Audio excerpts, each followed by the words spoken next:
X went down today, and now Elon Musk is saying that it was a cyber attack from Ukraine.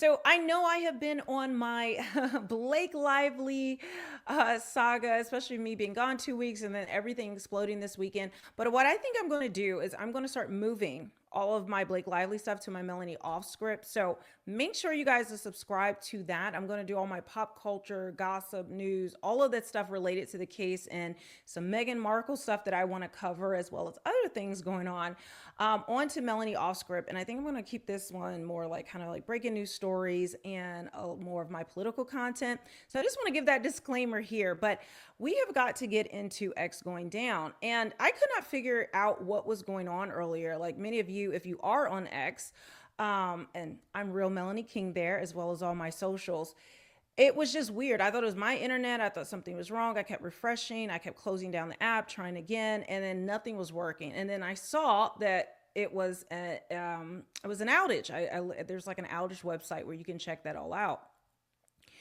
And so, okay, X is down. And then everyone was saying, can you see this? As I started to go back on X and it came back up, you could see people were all talking about it. And no one knew what was happening.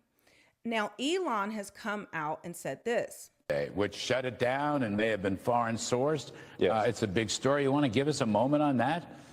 Well, we're not sure exactly what happened, but there was a massive cyber attack to try to bring down the X system with IP addresses originating in the Ukraine area. Now, you heard what he had to say. Now, going to his account, there was and still is a massive cyber attack against X. We get attacked every day, but this was done with a lot of resources. Either a large coordinated group or a country is involved, and that they are tracing it now. And then someone, I guess Doge designer, I don't know if this is actually someone with Doge. I think they have to be because they have the little Doge icon. Yeah, 1.3 million followers. So this is someone from Doge. It says first protests against Doge. Then Tesla stores were attacked. Also, people have been attacking people who have Tesla cars, like the Cybertrucks in particular. Now X is down. I wouldn't rule out the possibility that this downtime is the result of an attack on X. So, and then people are saying it definitely seems coordinated and it wouldn't surprise them. Now, I found this where a person is saying, Breaking 911 says, a hacking group called Dark Storm Team announces on Telegram that they are behind taking down X multiple times today. Dark Storm Team's history points to geopolitical motives and are pro-Hamas. So this is interesting because if you see here, this is where I guess they're showing the receipts of this. I'm not even going to pretend like I understand it. And just because someone says that they're behind it, that doesn't actually mean they're behind the attack. Like they could just be talking out of their behind and just want to take credit for something like this. But it wouldn't surprise me. But if he's saying it's tracing back to Ukraine, and then these people are saying they're pro-Hamas, this makes no sense. So something here is not adding up. And going into the replies, it says, what a coincidence this all is. Elon Musk's Doge grows more efficient by the day, and suddenly all of his companies come under attack. X and Grok AI go down. Tesla stores are targeted, and Tesla stock takes a hit. Crazy how it all happens at once to the same person, right? And this is my belief. Yeah, a Palestine group is not powerful enough to run an attack this large scale. Either CIA was behind this or the CCP. Only two groups big enough to carry this out under the guise of Dark Storm. So when more comes out about that, then I'll report it. But I want to show you guys this.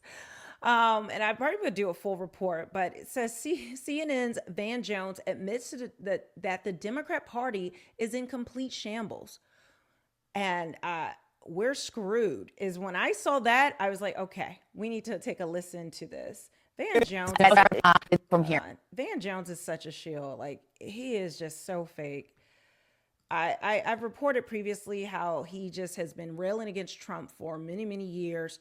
But Trump during the election season came out and told the story of how Van Jones came to him on his knees and begged for him to help them get criminal justice reform passed.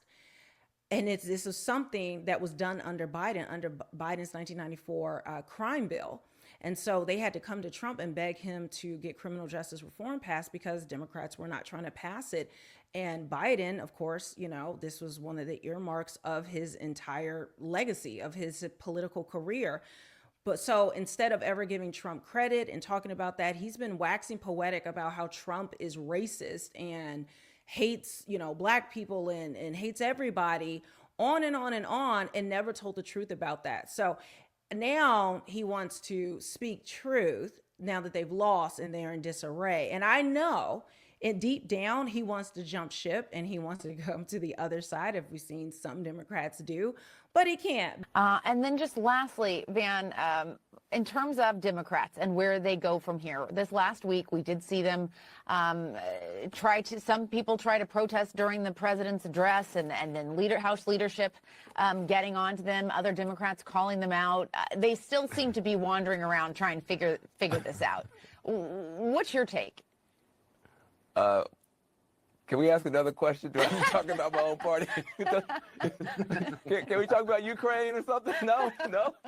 Look, man, we're screwed. I mean, we don't know. No, Democrats don't know what to do. This is a nightmare. Somebody like Donald Trump, we thought we'd at least have Hakeem Jeffries in the speaker's chair to hold him back if we didn't have Kamala in there to do the right thing. Listen, the Democratic Party is going through a massive set of internal crises. You have a party that got trapped two ways. One, defending a broken status quo that nobody likes because they thought that Donald Trump was going to make it worse. But when you're defending the status quo, you're going to lose. And then offending most people in the country, calling everybody sexist and racist and transphobic and every other name, and then saying, please follow us. That's not a good strategy, folks. Defending a broken status quo and offending most of the country turns out is not as popular as my party thought it was going to be. And so it's going to take a while for people to get it figured out. I don't like talking about this. I'd rather be beat up. Can you give me something I can beat up Shermichael about? I don't want to talk about my own party. I know. It's a tough question. Shermichael. You know why I don't find that funny? He's saying that the Democrats thought it was a great idea to call everybody, what is it? He said racist and homophobe and transphobe, whatever it is. You were the main one. You were the main talking heads doing this. Why are you? He's now sounds like he's trying to separate himself from the party and his own actions and the things that he's done. And you're seeing a lot of this revisionist history with these people. They're acting like, the Democrats, the leadership, they are the problem. I never did any of these things. I'm innocent and we've got to figure it out.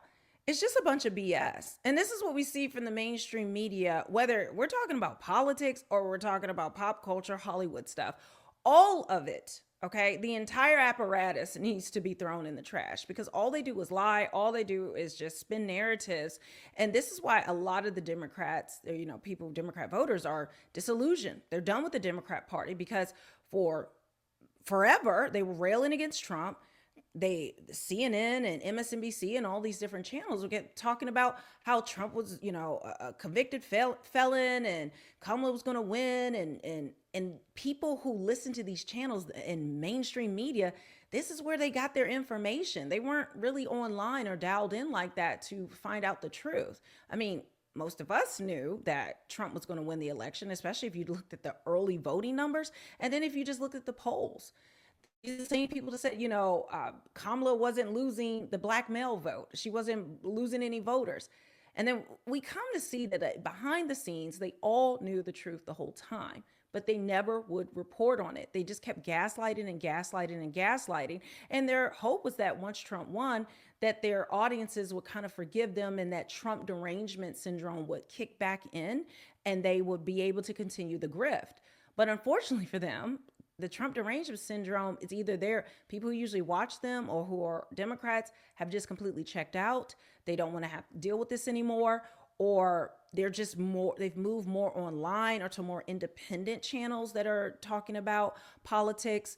People aren't the fever of Trump derangement syndrome and now Elon derangement syndrome just doesn't hit the same. It doesn't bring in the advertising dollars because it does not bring in the viewers. So most of these news networks are collapsing. And I do have some more information about that I'm going to get to my next video. But guys, make sure you are subscribed to this channel. This is my main channel, which I will, again, be talking about breaking news and political things.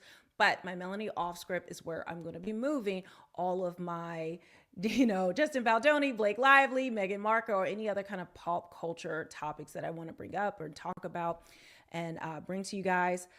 Link will be in the description box and the link will be in the pinned comment below. So I really appreciate if you guys can support me there, and I will see you on the next one.